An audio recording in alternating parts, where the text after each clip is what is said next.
right now, the price of oil has gone to $94 a barrel. Just a few moments ago, it was 93. Clearly, oil is down. CENTCOM says, that's Central Command, they say that no ships from Iranian ports made it past the blockade in the past 24 hours. There are more than 10,000 troops enforcing the blockade. Let's go to Matt Finn. He's in the Middle East for us. What's the latest, Matt?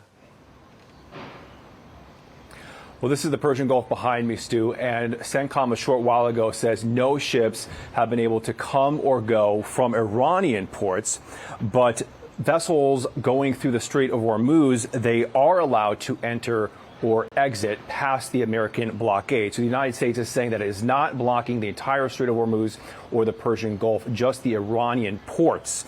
Now, our Lauren Sabanati reports a Chinese-owned ship carrying oil and chemicals passed earlier today after initially being denied yesterday. And Kepler reports 3 other oil tankers crossed today. One had a Panama flag, one had a Guyana flag, and one had a Cook Islands flag.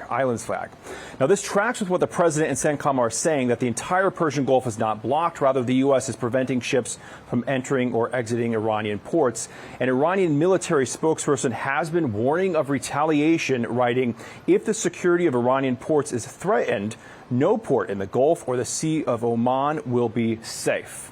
Now, the latest report from the International Energy Agency today says continued attacks on the energy infrastructure here in the Middle East and ongoing restrictions to tanker movements through the Strait of Hormuz has led to the largest fuel disruption in history. Now, initially, those deep cuts in oil came from the Middle East here, heavily impacting jet fuel. But if things remain as is here in the Middle East, scarcity and higher prices at the pump even are expected in the United States. But day 2 of the American blockade, no reports of any major incidents so far. We'll keep you updated. All right. Thanks very much, Matt. J.D. Vance says he learned a lot about how to negotiate with Iran during those recent peace talks. Watch this.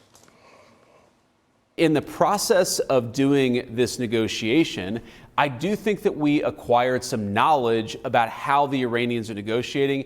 And this is ultimately why we left Pakistan, because what we figured out is that they were unable, I think the team that was there was unable to cut a deal, and they had to go back to Tehran, either from the supreme leader or somebody else, and actually get approval to the terms that we had set. I really think the ball is in the Iranian court because we put a lot on the table. Senator Bill Hagerty, Republican from Tennessee, joins me now. Senator, you're on the Senate Foreign Relations Committee.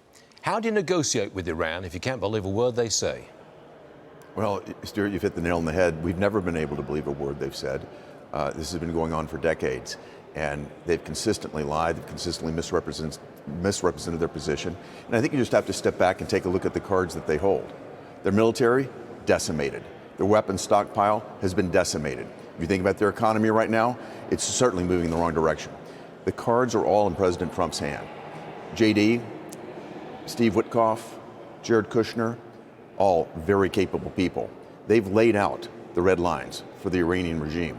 The Iranian regime now needs to respond to this. They're going to continue to try to tap us along. They're going to find out this is not the Obama administration. This is not John Kerry that they're dealing with. This administration is not going to cave. The red lines are real. They will not have nuclear capability, and we're going to make certain that that's the case. I think the Iranians just need to wake up. Just ask Maduro what happens if you don't take this president seriously. I'm sitting here in New York City. We're watching the financial markets. The markets are rallying this morning. The price of oil is down. I rather feel there's a positive tone to what's coming out of the Mideast. You feel it too? I think it's because they see this administration, the Trump administration, standing strong, standing firm, Stuart. And again, the cards are all in our favor. This blockade is going to have dramatic results on the Iranian economy. I think the Iranians need to wake up and see where this is headed. There's only one way out of this, and that's for them to accede to the demands and stop this. Next one, Senator. And now that Congress is back after their 2-week recess, are we any closer to a deal to reopen Homeland Security?